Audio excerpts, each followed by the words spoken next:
pong mga ministro, mga manggagawa at ang aming may bahay ay buong kagalakan na bumabati po sa ating pinakamamahal na tagapamahalang pangkalahatan, ang kapatid na Eduardo G. Manalo, at sa lahat ng mga kapatid sa Iglesia ni Cristo sa buong mundo ng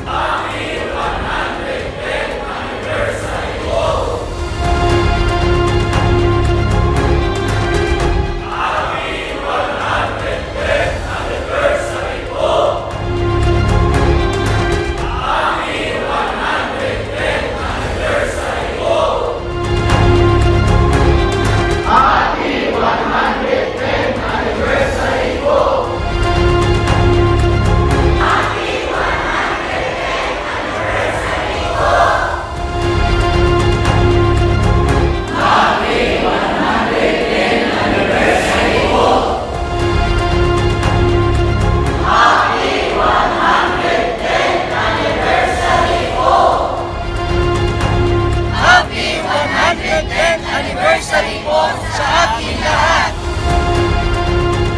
Happy 110th anniversary po!